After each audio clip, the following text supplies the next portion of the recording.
Hello and welcome to Council Recap, where we take the content of the City Council meetings and give you the breakdown. I'm Kayla Moeller.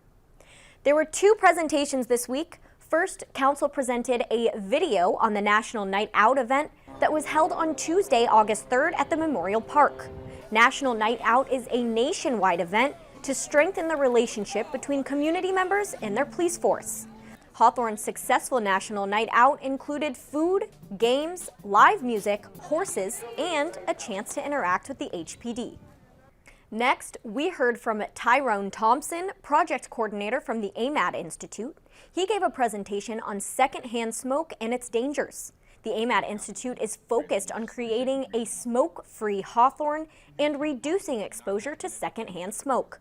Mr. Thompson talked about the benefits of stronger policies and compared Hawthorne's policies with neighboring cities.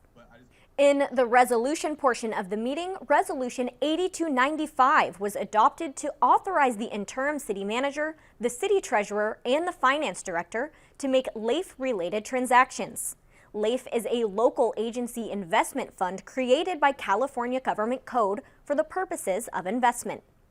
Resolution 8296 was passed to authorize the execution of the Airport Rescue Grant document under the American Rescue Plan Act. The city will receive a $59,000 grant to be used to offset costs related to the COVID-19 pandemic at the airport for things like cleaning, sanitizing, and janitorial services.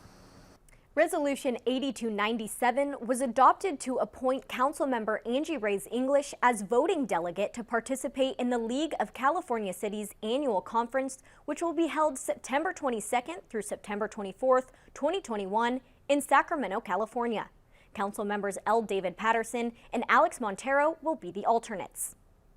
Resolution number 8298 and resolution number 8299 were passed to adopt a 3-year memorandum of understanding between the City of Hawthorne and the Hawthorne Police Management and Supervisory Group and the Hawthorne Police Officers Association. The purpose of these resolutions is to approve the terms of a collective bargaining agreement, which runs from July 1st, 2021 through June 30th, 2024. Next, in the General Matters portion, City Council selected the finalist for the Cannabis Consultant. Council voted and ultimately chose EJMA Planning and Development. The selection comes after voters approved Measure CC in November 2020, authorizing a 5% tax on gross receipts from cannabis business. The city manager's consent calendar had a few items this week. First, Council approved progress payment number 5 to Sayalik Contractors Corporation for Phase 2 of the Prairie Avenue Improvement Project. This project includes creating a bike route, replacing deteriorated pavement sections, and overlaying the avenue with a new layer of asphalt. Next, Council approved the purchase of a Vermeer branch chipper to replace the current 20-year-old diesel-powered chipper, and the purchase will be made from RDO Equipment Company through Sourcewell. Then, Council approved a purchase order to L. Everett and Associates to cover expenses for another year for the operation of a soil vapor extraction system and regular groundwater monitoring at the site of the former dry cleaner at 12601 Hawthorne Boulevard. This will provide sufficient time to hopefully achieve final compliance levels. Council also approved progress payment number 6 to Martinez Landscape Company for the general maintenance project. This contract includes the replacement of asphalt, sidewalks, and curbs. The payment also includes tree planting and removal and maintenance to medians along major Hawthorne roadways. Finally, Council approved the appointment of Mike Talita, owner of Shoreline Realty and president of Wounded Heroes of America, to serve as representative of the private business sector of Hawthorne on the South Bay Workforce Investment Board. In the city attorney's consent calendar, one claim was denied. Well, that does it for this portion of Council Recap, but stay tuned as we go in depth about the city's action plan that was discussed in the July 27th Council meeting. Don't go away, we'll be right back.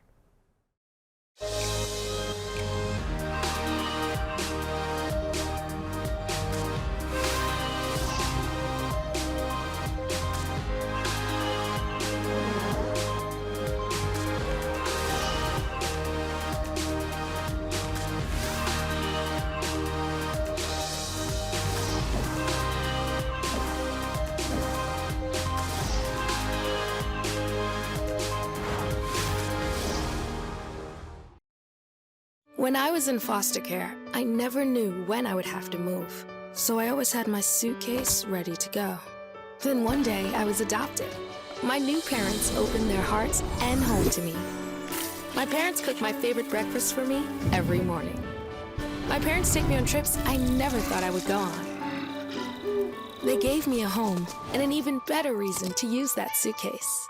My parents aren't perfect, but they're perfect for me.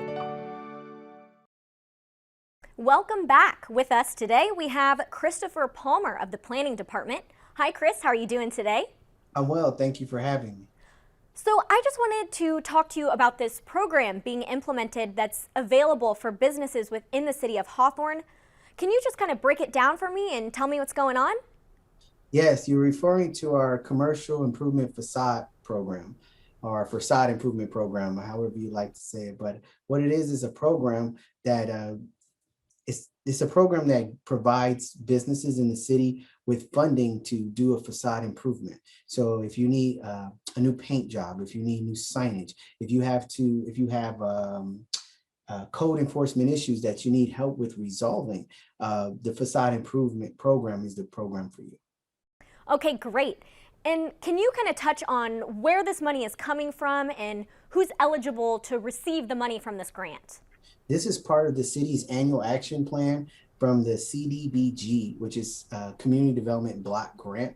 And there's approximately $1.2 million available. And if you're a business owner in the city and you service the community, that's what makes you eligible, actually. And where can these businesses go to find the application for this program?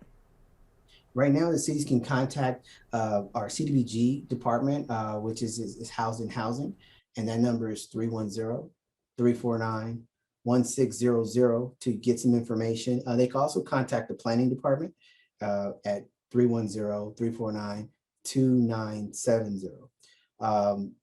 Basically, what we'll do is put you on a list, and then we'll contact you and give you more information about it and let you know what the timeline is as far as getting these improvements done. Okay, great. And is it more of a first come, first serve basis? And also, what kinds of things are you anticipating this money to go towards specifically? So it is definitely first come, first serve.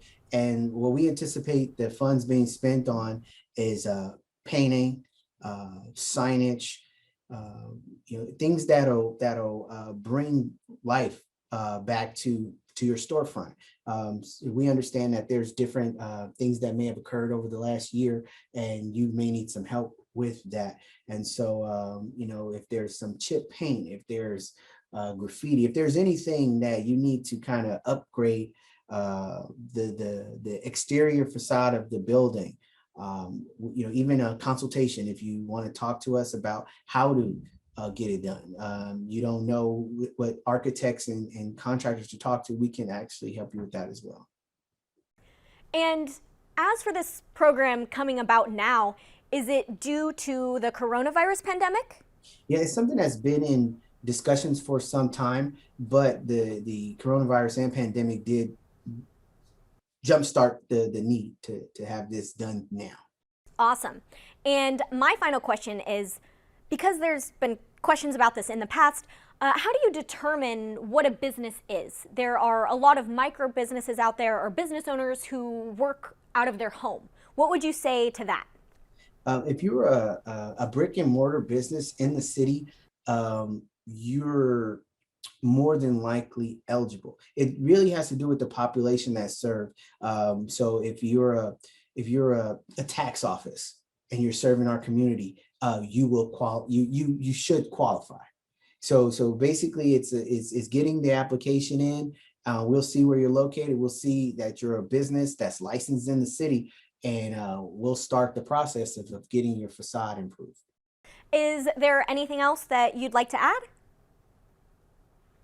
No, it's a great program, and give us a chance, give us a call, and we'll walk you through it. Awesome. Well, thank you, Chris, so much for being here. We really appreciate it. You're very welcome.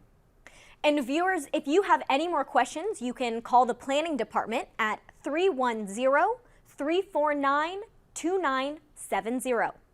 Well, that's it for the meeting this week. Thank you for joining us for Council Recap and our special guest. Remember, you can watch the City Council meetings in their entirety by going to www.youtube.com and searching for Hawthorne Community Television. Stay safe and healthy, and we'll see you next time.